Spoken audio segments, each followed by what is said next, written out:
Alerta máximo em Brasília. Acabou de explodir uma bomba na mesa da Polícia Federal que tem o poder de destruir o governo Lula em questão de poucas horas. Nessa segunda-feira, dados secretos e conversas foram vazadas, revelando um esquema muito podre, atingindo aí o círculo familiar do Lula e a cúpula mais alta lá do Planalto. O desespero lá nos gabinetes é total e o cerco está fechado como nunca antes na história desse país. Todas essas informações você vai assistir aqui, por isso que eu peço sua ajuda. Compartilhe esse vídeo e quando você terminar de assistir, comenta aqui embaixo a sua opinião, o seu posicionamento sobre tudo isso que está acontecendo aqui. Assista esse vídeo até o final para você entender tudo. Eram 7 horas e 20 minutos desta segunda-feira, dia 17 de agosto, quando Metrópolis publicou uma bomba que vai arruinar a campanha do Lula. Uma bomba que vem de encontro que a Polícia Federal, inclusive, tem em mãos dados suficientes para prender hoje ainda, se eles quiserem, a cúpula do Lula. O grande problema, a grande situação, que inclusive eu vou colocar para você aqui a matéria publicada, não é só o vazamento, mas é o envolvimento do próprio Lula ao saber que o seu filho está envolvido até a tampa e o monitoramento em tempo real da Força Delta no Brasil com tudo isso que está acontecendo. Notícia de hoje, desta segunda-feira, onde a Polícia Federal acha mensagens de Lulinha falando de negócios com lobista do careca do INSS. Ele já estava prevendo. O nosso futuro é a Suíça. E aí tem gente no governo falando, não, mas acontece que ele não sabe de nada. Agora é oficial. A Polícia Federal tem em mãos mensagens enviadas pelo próprio filho do presidente Luiz Inácio Lula da Silva, o Lulinha. A lombista Roberta, investigada por suspeita de tráfico de influência e de usar a proximidade com o filho do presidente da República para facilitar negócios e acesso ao governo. Se nós estivéssemos em um país sério, hoje o Lula caía do governo, porque tem provas. Quem está dizendo é o Metrópole. Isso aqui está sendo monitorado pelos Estados Unidos de perto.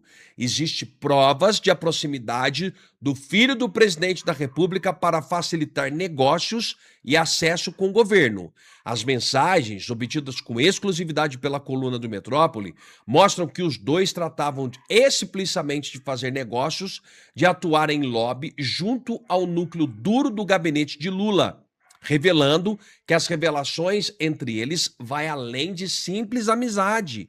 Lulinha não somente sabia de atuação dos interesses da Roberta, como também comentava, coordenava e até participava de reuniões. Ele participava. Um dos diálogos interceptados aconteceu em 22 de março de 2024, Roberta diz a Lulinha que dois trabalham em níveis diferenciados, que o futuro deles é a Suíça.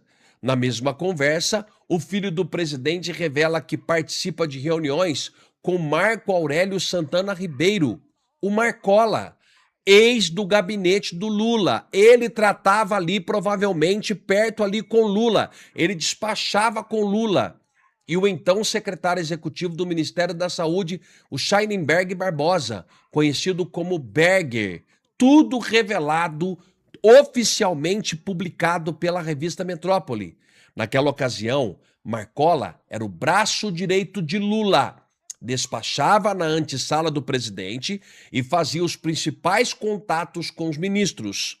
Já Berger, figura histórica no PT, foi quem abriu as portas do Ministério da Saúde para o lobista Antônio Carlos Antunes, o careca do INSS, que tentou emplacar contratos milionários na compra em larga escala de cannabis medicinais para o SUS.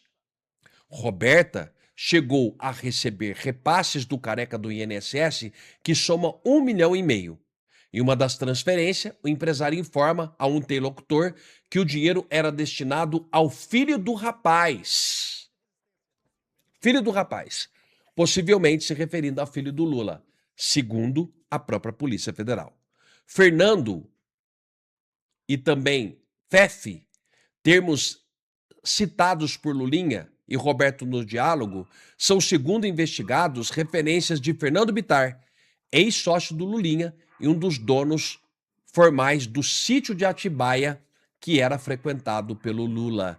Ou seja, Brasil, volta novamente a história do Lula envolvido com esquema de corrupção e a própria Polícia Federal sabe. A Polícia Federal sabe o que está acontecendo. Está nas mãos da Polícia Federal. Monitorada, não esquece, pela Força Delta no Brasil. Ah, se você soubesse onde a Força Delta já está inserida, inclusive em alguns jornais por aí, obtendo informações. Nós teremos em pouco tempo algumas ações que você vai ficar de cara com o que vai acontecer. Pelo bem do Brasil, né? Óbvio. Paulo, Flávio Bolsonaro ele não teve só com o presidente Donald Trump, só entre aspas, né? Ele também se reuniu com o J.D. Vance, com o vice-presidente, teve com o secretário adjunto de Estado, teve com um dos principais assessores do presidente. Eu queria que você começasse fazendo para nós um balanço dessa viagem. Qual que você que estava presente em todas as reuniões, inclusive na reunião com o Trump, qual que você acha que foram os pontos mais importantes tratados por Flávio Bolsonaro nos Estados Unidos? Raquel, obrigado pelo convite, obrigado ao SBT News pelo convite.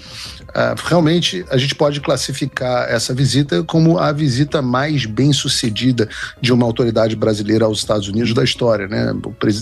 O candidato senador Flávio Bolsonaro foi recebido pelo presidente dos Estados Unidos dentro do Salão Oval, recebeu inclusive uma comenda pessoal do presidente, o challenge coin dele, essa moedinha que eu recebi uma também aqui, uma medalhinha que ele dá para as pessoas que ele gosta, foi recebido de forma muito cordial dentro do Departamento de Estado, pela maior autoridade responsável pelo Brasil, a segunda maior autoridade do Departamento de Estado da diplomacia americana. Em seguida foi em uma nova visita à Casa Branca, foi recebido numa longa conversa com o secretário Marco Rubio, o homem mais poderoso da diplomacia do mundo, e em seguida pelo vice-presidente dos Estados Unidos. Foram convites separados que acabaram se coordenando em uma longa agenda. Aliás, uma breve ajuste aqui ao que a repórter falou, não foi uma breve reunião com o presidente Donald Trump. Nós passamos cerca de 1h40 na visita, dentre as quais 1 hora aproximadamente com o presidente Donald Trump. Então, não considero uma visita breve, não, considero que foi uma reunião até bastante longa, bastante descontraída, conversamos de várias coisas que não eram relacionadas à política e foi muito bem sucedido. Sem dúvida nenhuma, o grande ponto trazido pelo senador Flávio Bolsonaro foi o contraponto à visita feita pelo presidente Lula algumas semanas atrás. O presidente Lula fez uma pressão muito grande para que o PCC e o Comando Vermelho não fossem designados pelo governo americano como organizações terroristas internacionais, e a visita do Flávio Bolsonaro foi exatamente na outra direção. O principal pedido do senador foi que essas organizações sejam designadas como organizações terroristas estrangeiras o quanto antes. Paulo, por que vocês consideram, e eu pergunto vocês, porque você estava acompanhando ele o tempo todo, então, né, compartilha da mesma visão, é do mesmo grupo político, por que vocês consideram isso tão relevante e por que vocês divergem do governo brasileiro que vê isso como uma intervenção americana no Brasil? Você pode nos explicar? Posso explicar com prazer, Raquel. Nós divergimos do governo brasileiro talvez por conta das conexões que o governo Lula tem com uma rede muito próxima do tráfico internacional de drogas. Do nosso ponto de vista, nós entendemos que hoje 1/4 da população brasileira vive em territórios dominados pelo tráfico de drogas e por organizações criminosas, 1/4 da população brasileira. Se você pegar um outro dado, 56% da nossa população que reside nas capitais do Brasil se sentem impotentes diante do crime organizado. Eu sou do Rio, eu vivi isso muito perto, eu sei o que é viver numa cidade que é dominada por organizações que agem de fato como terroristas, organizações que fecham ruas, organizações que queimam ônibus, organizações que tocam terror e as pessoas não conseguem trabalhar, organizações que impedem que o Estado chegue na casa das pessoas mais vulneráveis, porque, claro, o rico acaba sofrendo um pouco menos, vive no condomínio, anda de carro blindado, a classe média, mas sofre, a classe média sofre, mas acima de tudo quem mais sofre é o pobre que não consegue chamar uma ambulância porque a rua está bloqueada pelo SAMU, o pobre que não tem alternativa para comprar gás porque tem que comprar com a milícia ou com o tráfico, que hoje em dia virou a mesma coisa, o pobre que tem que pagar a internet dessas pessoas, a TV a cabo, o pobre que tem que pagar a proteção para ter o seu estabelecimento dentro de uma favela, dentro de uma comunidade. Então, isso pro senador Flávio Bolsonaro, e é uma ideia que eu incorporo também, que é muito minha também, isso é muito caro. É hoje um dos maiores problemas que o Brasil tem. Quando você pega, por exemplo, de novo, a minha cidade, o Rio de Janeiro é talvez a cidade mais bonita do planeta Terra. Por que o Rio de Janeiro tem um número? Eu moro hoje em Orlando. Orlando recebe 70 milhões de visitantes por ano. O Rio de Janeiro recebe 1 milhão. Por quê? Por um motivo muito simples. Porque o Rio de Janeiro é um lugar inseguro e percebido como inseguro.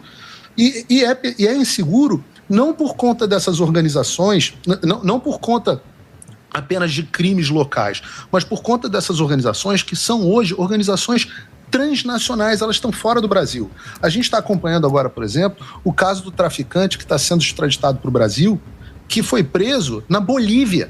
Na mesma Bolívia do cocaleiro Evo Morales, amigo do Lula, membro do Foro de São Paulo, que está tentando dar um golpe de Estado no presidente Luiz Arce. Não é golpe de Estado com batom e bíblia, não. É golpe de Estado mesmo, fechando a rua. Cochabamba e acho que La Paz, as duas cidades estão fechadas. Então isso é muito caro para a gente. A destruição dessa rede é uma coisa muito cara. E eu posso dizer uma coisa a você, Raquel. Choca as autoridades americanas e chocou as autoridades americanas quando o presidente Lula veio algumas semanas atrás aos Estados Unidos para fazer lobby em favor de traficantes. Choca as autoridades americanas. Isso é uma vergonha para o Brasil e eu acho que eles tiveram uma visão muito positiva de ver que há uma alternativa no Brasil que é contra o crime organizado, com todas as consequências que isso tem para os Estados Unidos. Hoje o PCC e o Comando Vermelho lavam dinheiro para todas as organizações terroristas do mundo e para todos os cartéis já sancionados pelos Estados Unidos. Então, eu creio que se isso acontecer, se essa designação acontecer, Flávio Bolsonaro terá feito mais pela segurança pública no Brasil como pré-candidato do que Lula fez em 3 mandatos como presidente.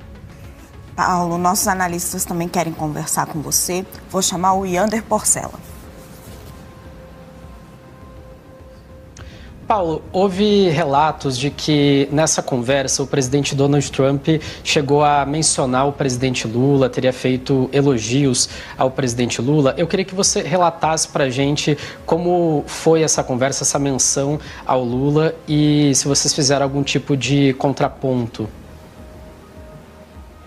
Claro que foi mencionado o presidente Lula. Nós fomos lá, inclusive, para contrapor a visita do presidente Lula. Então, obviamente, o nome do Lula foi mencionado. Ele não fez elogios, ele fez um elogio, falou, ele é muito dinâmico. E fez outros comentários, que não foram muito elogiosos, eu posso dizer assim, que eu não posso comentar aqui, porque senão estaria violando aqui a privacidade de uma reunião com o presidente dos Estados Unidos. Não sei se ele gostaria de externar isso. Posso falar a respeito do dinamismo, porque foi algo que ele próprio postou nas redes sociais após o encontro.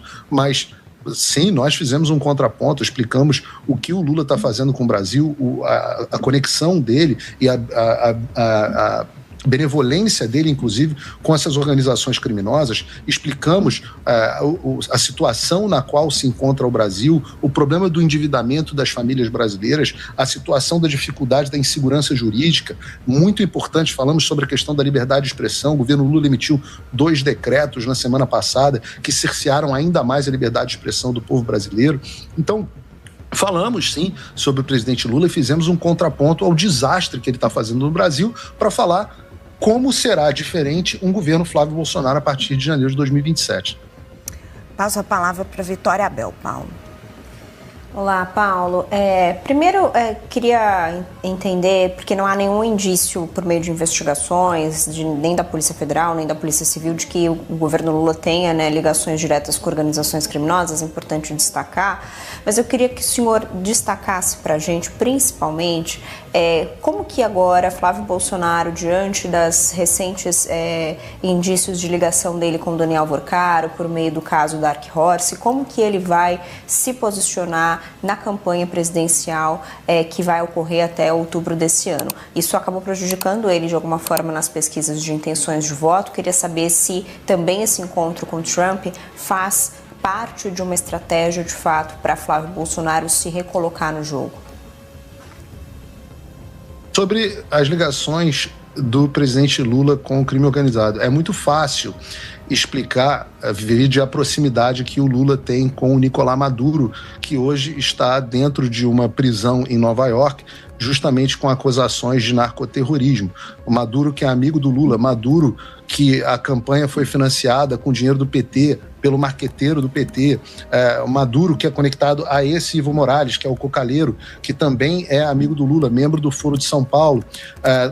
É muito fácil explicar que a primeira-dama do tráfico sendo recebida dentro dos ministérios do governo Lula. É muito fácil explicar a forma como o Lula e o próprio ministro da Justiça, que hoje é ministro do Supremo Tribunal Federal, acessam comunidades dominadas pelo tráfico de drogas no Rio de Janeiro. É muito fácil. Eu posso passar aqui o dia falando sobre as conexões entre a esquerda brasileira e o tráfico de drogas. O fato da Polícia Federal não investigar realmente é meio curioso, né? Você pode pensar aqui que as pessoas que mais combateram o tráfico de drogas hoje no Brasil estão todas na prisão. O presidente Bolsonaro, o presidente que mais apreendeu drogas no Brasil, está na prisão. O vice-presidente da República, o general Braga Neto, responsável pela intervenção no Rio de Janeiro, que foi, inclusive, o que moralizou o tráfico de drogas no Rio de Janeiro, está na prisão. Anderson Torres, ministro da Justiça que mais apreendeu drogas, está na prisão. Quem mais? Silvinês Vasquez, o diretor-geral da PRF, que recordista de apreensão de drogas, está na prisão. Então, no Brasil, está na prisão quem combate o crime organizado e está dentro do ministério do governo Lula, frequentando os órgãos do governo Lula, aqueles que são ligados ao tráfico, né? Eu não vou nem falar agora da Joslane, sei lá, essa influenciadora aí que morre de amores pro Lula, Lula é como se fosse um pai para ela, e a tentativa de assassinato ao Flávio Bolsonaro. A gente pode falar de bastante aqui dessas conexões, mas eu não quero tomar toda a entrevista para falar sobre isso, porque eu quero focar na visita. E sim, a visita foi muito bem sucedida, a população brasileira recebeu muito bem, e os levantamentos aos quais eu tive acesso mostram que reverteram completamente aquela bobagem envolvendo o Dark Horse, que foi, digamos assim, superada, pelo menos segundo os levantamentos na internet. Paulo, eu queria focar nas articulações. Não é fácil conseguir a agenda de todas essas autoridades no espaço de 2 dias. Queria falar um pouquinho do seu papel e do papel do Eduardo Bolsonaro. Quanto tempo foi de planejamento para essa visita? Como vocês conseguiram, está todo mundo se perguntando isso, marcar todos esses encontros? Durante quanto tempo isso foi planejado? Olha, Raquel, ao contrário do Lula, nós não temos o Joesley Batista doando milhões de dólares para a campanha do Trump para conseguir acesso, para ter facilidade aqui de conseguir acessar o presidente dos Estados Unidos. É muito difícil acessar o presidente americano, né?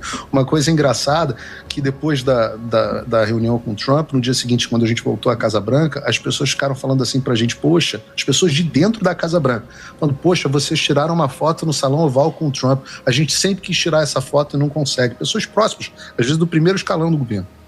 Então, é muito difícil, sim, ter acesso ao presidente dos Estados Unidos. Agora, acontece que o ex-deputado Eduardo Bolsonaro abriu mão do mandato dele justamente para se dedicar a essa atividade nos Estados Unidos, né? Ele sabia o que aconteceria, sabia que se continuasse com essa atividade no Brasil ele seria perseguido, e num gesto altruísta abriu mão de todo um mandato pelo qual as pessoas brigam, e uma eleição quase que certa para o Senado de São Paulo. Ele abriu mão de tudo isso para se dedicar a essa articulação internacional que ele faz com muita qualidade, com muita maestria. Então eu pude testemunhar, por exemplo, a forma como o senador Flávio Bolsonaro foi recebido no Chile, na posse do novo presidente Kast, ou como foi recebido em Israel pelo primeiro-ministro Netanyahu, ou foi quando foi recebido pela família Al-Khalifa no Bahrein, ou foi como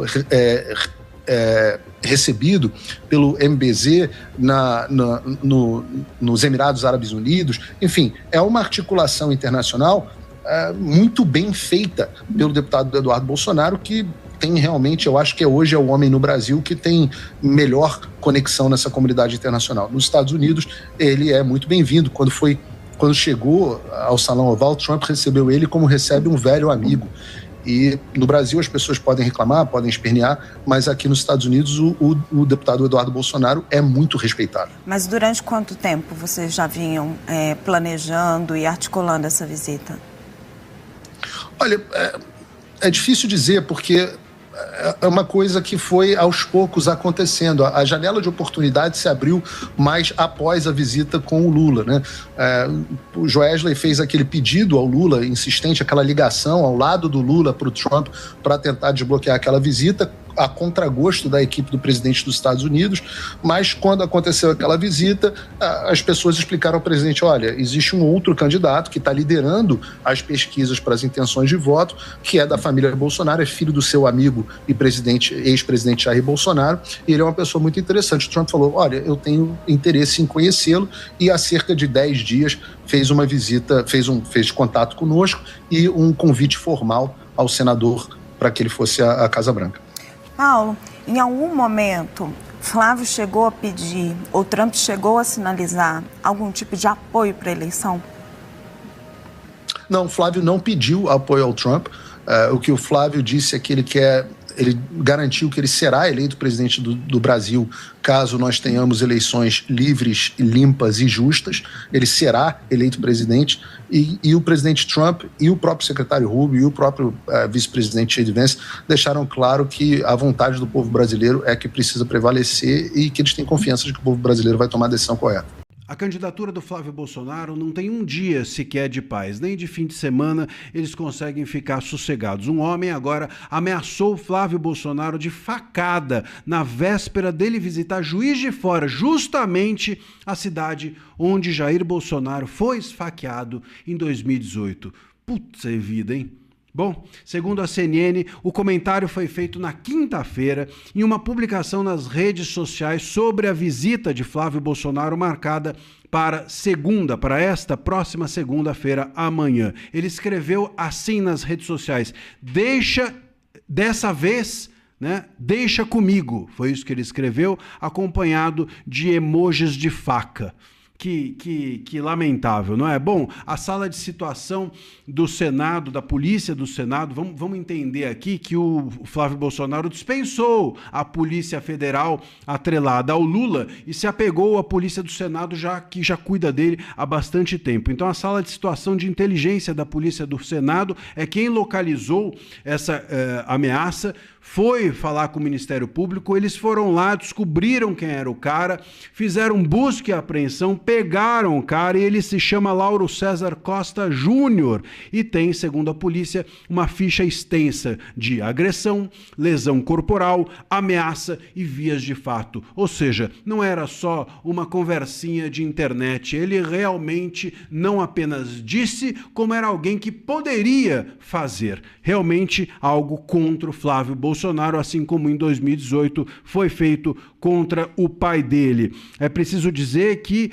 o artigo 147 do Código Penal diz que a ameaça é exatamente isso, por palavra, gesto ou por escrito, ou qualquer outro meio simbólico, como por exemplo a faquinha do emoji, causar mal injusto e grave a alguém. E ele tinha potencial, não era alguém só que estava discursando aleatoriamente, ele dirigiu ao Flávio Bolsonaro, ele colocou o objeto da faquinha e era alguém pela sua ficha corrida que realmente era capaz de fazer esse mal a ele. A pena para esses casos é de 1 a 6 meses e multa, e é um dos crimes mais brandos do Código Penal. Claro, não vai acontecer nada, ele sequer vai acabar preso. Mas existe um tipo mais grave ainda, que é a perseguição do artigo 147-A, com reclusão de 6 meses a 2 anos. Mas aqui exigiria uma conduta reiterada e eles não vão enquadrar esse cara nesse 147. Curiosamente, esse 147, perseguição, é exatamente o que o Moraes enquadrou o jornalista que está lá falando do Dino, né? Ele enquadrou em perseguição. Agora, o cara que aparece querendo esfaquear o Flávio Bolsonaro, aí a polícia acha que é muito, não dá para enquadrá-lo nesse caso. Só o Dino pode ser protegido. Flávio Bolsonaro, tudo bem, tanto faz. parece que é assim que o nosso Estado pensa. Lamentavelmente, é preciso que a gente reitere aqui, não é? Como a direita, ela é perseguida a todo tempo, como os candidatos da direita são perseguidos e a família Bolsonaro tem sido perseguida, lamentavelmente, por todos os lados, por todo mundo, a todo tempo. Enquanto isso, a esquerda vem dizer que o problema da violência, que o problema do fascismo, que o problema da desinformação é sempre da direita. Então a direita é que desinforma enquanto a esquerda fica desinformando. A direita é que é a violenta enquanto a esquerda fica violentando a direita. É sempre assim, é aquela história, acuse-os do que você faz. Deixa aqui o seu comentário, a gente vai acompanhar esse assunto de perto, se inscreva no canal e esteja comigo hoje, domingo, 8h30 da noite, na live que eu vou fazer no canal sobre eleições. Todo domingo vai ter essa live, mas hoje quero você comigo às 8h30 da noite aqui no canal. Parece que a Magnitsky voltou ao radar aqui de alguns ministros que abusam do poder no Brasil. Olha que curioso, né? O Moraes foi fazer um favor para Flávio Dino, quebrar o sigilo da fonte, algo que deixou a imprensa brasileira revoltada, justamente porque tem um jornalista no Maranhão que estava investigando alguns casos estranhos do Flávio Dino.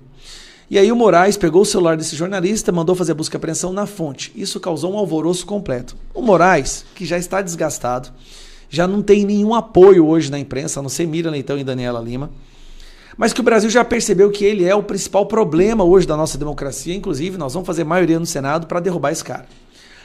Ele vai e faz essa besteira achando que não ia dar em nada. Surge no radar a possibilidade da Magnitsky por causa disso. Olha que curioso. Enquanto ministros da nossa própria Suprema Corte não veem tanto problema assim, você tem um país que tem uma verdadeira democracia falando, opa, esse cara passou de todos os limites, vamos botar uma Magnitsky nele. Os Estados Unidos voltaram a discutir a possibilidade de impor sanções ao ministro do Supremo Tribunal Federal, Alexandre de Moraes, segundo reportagem do jornal britânico Financial Times, publicada neste domingo. A notícia, inclusive, é destaque também no nosso portal de notícias, sbtnews.com.br. De acordo com o jornal, a discussão ganhou um novo impulso no governo Donald Trump, depois que Alexandre de Moraes autorizou buscas relacionadas à investigação sobre o vazamento de informações usadas em reportagens a respeito do ministro Flávio Dino. A operação foi realizada na terça-feira e teve entre os alvos Raimundo Cotrim, ex-secretário de Segurança do Maranhão, apontado pela Polícia Federal como uma das fontes do jornalista independente Luiz Pablo. As reportagens tratavam do uso de veículos do Tribunal de Justiça do Maranhão por familiares de Dino. Segundo o jornal Financial Times, autoridades norte-americanas consideram o episódio parte de um histórico mais amplo de decisões de Moraes que despertam críticas em Washington. O SBT News procurou a assessoria de imprensa do STF, que informou que retornaria com posicionamento sobre o caso. Já a assessoria de Dino informou que o ministro não fará uma nova manifestação sobre este assunto. Para saber mais detalhes dessa e também de outro...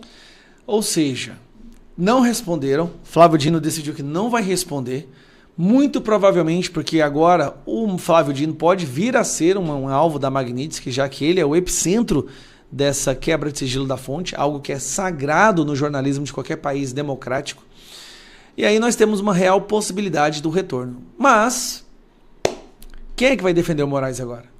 Quem é que em sã consciência vai continuar defendendo o que esse cara está fazendo? E ele faz um discurso, gente, que assustou a imprensa. Não confundam jornalista investigativo com jornalista investigado. Peraí. Então qualquer jornalista que ele decidir que deva ser investigado passa a perder todas as premissas e as prerrogativas de jornalistas? Então é só considerar uma pessoa investigada que quebra tudo. Curioso que é muito parecido com aqueles discursos: liberdade de expressão não é liberdade de agressão, ou imunidade parlamentar não dá o direito, não pode servir de escudo contra crimes. As frases bonitas que, né? A justiça é cega, mas não é tola. São essas frases de efeito que o Moraes adora falar, que lá atrás a imprensa batia palma. Nossa, que cara filósofo, profundo. Agora vocês viraram petiscos do dragão que vocês ajudaram a criar. Nós tentamos avisar. Daniel Silveira tentou avisar. Todos tentaram avisar. Até uma parcela mais sensata e lúcida da imprensa tentou avisar. Mas agora o que nós vemos é a imprensa soltando editoriais todos os dias contra o Alexandre de Moraes, contra o STF, só que agora o dragão está grande demais. Ninguém que se apega a tamanho poder quanto o Moraes se apegou simplesmente entrega eles de mão beijada. Vai ter que ser retirado num processo democrático, constitucional, de impeachment. E isso que tem que acontecer. Então, pessoal da imprensa, se vocês não querem ser presos, façam campanha para os candidatos de direita. Aqueles 47 nomes que foram indicados pelo Flávio Bolsonaro e pelo Bolsonaro. E se você quer me ajudar a chegar ao Senado para botar um ponto final nisso tudo, me ajude na minha campanha. Eu não uso fundo eleitoral. Então eu preciso da sua ajuda para poder chegar lá. Para você poder doar diretamente na conta da minha campanha, o e-mail é esse é o Pix. gaiersenador@gmail.com. Através desse Pix, gaiersenador@gmail.com, você vai me ajudar a chegar ao Senado e você vai estar contribuindo para que a gente possa resgatar a nossa democracia, derrubar ministros que abusam do poder, libertar Bolsonaro, libertar os prisioneiros do 8 de janeiro, porque essa é a minha bandeira, essa é a principal razão de eu estar como candidato ao Senado, muito bem pontuado aqui no estado de Goiás. Pessoal, a coisa tá muito feia, por isso que eu peço a ajuda de vocês, tá? Me ajudem a levar essa informação. É muito importante que o povo entenda o que tá acontecendo. E pessoal, olha só essa notícia também que eu queria mostrar pra vocês. Os Estados Unidos aí está considerando novas sanções novamente contra o Alexandre de Moraes, além da Magnitsky. A Magnitsky já tá na mesa novamente. Na verdade, eles nem deveriam ter tirado aquela Magnitsky dele, né? Mas infelizmente cometeram esse erro. Já estão vendo que foi um erro e estão recalculando aí e novas sanções podem atingir o ministro. Nós esperamos todas as medidas defensivas possíveis contra o Alexandre ditador, obviamente, o mais rápido possível. Tomara que os Estados Unidos haja logo. Nós precisamos logo dessa ajuda deles. E olha só essa outra informação, pessoal. Correios devem apresentar prejuízo de 5,4 bilhões de reais no primeiro semestre de 2026. Mais uma vez, o Lula encerrando o seu governo com diversos déficits em diversos estatais, em todos os cofres públicos. Como o governo Lula gosta de gastar e detonar o nosso país, né? Que o povo aprenda de uma vez e nunca mais vote nesse sujeito. E olha só, pessoal, o TSE admite ação contra o Lula por abuso em desfile de carnaval. Petista deve apresentar defesa em 5 dias. Para o corregedor, há elementos suficientes para o prosseguimento da ação e a produção de provas. Então, realmente, aquele desfile do carnaval lá com o tema do governo Lula não vai passar batido e o Lula vai ter que responder por isso. Abuso, né, no desfile do carnaval, querendo mostrar sua imagem aí em um evento que não é evento de estado, é evento político, e ele querendo se propagar. Isso não tem como também passar batido, tomara que seja condenado. E a gente sempre espera, o Lula deveria estar inelegível, condenado e preso. A verdade é essa.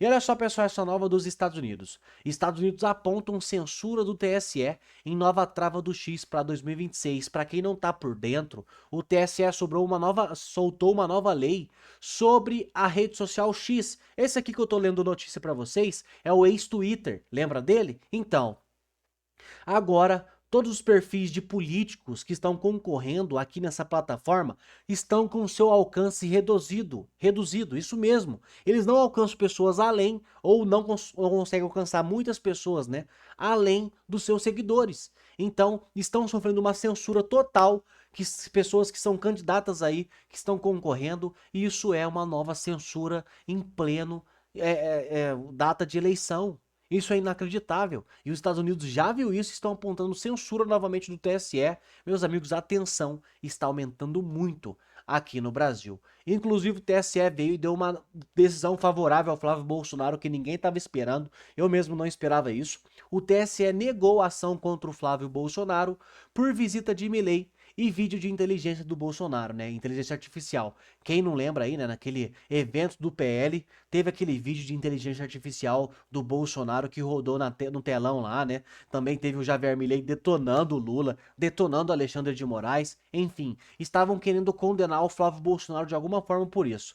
Não vai rolar, o TSE arquivou. Vamos ver, né, quais serão os próximos passos, o que está por vir. E olha só, pessoal, o Lula também fugiu de mais um debate. É isso mesmo, ainda mais agora com esses escândalos, né, envolvendo o seu filho, mensagens vazadas, deixou todo um escândalo mostrando pro povo todo exposto como ele, o seu governo, o seu filho tá envolvido nisso e ele não quer participar de debate não.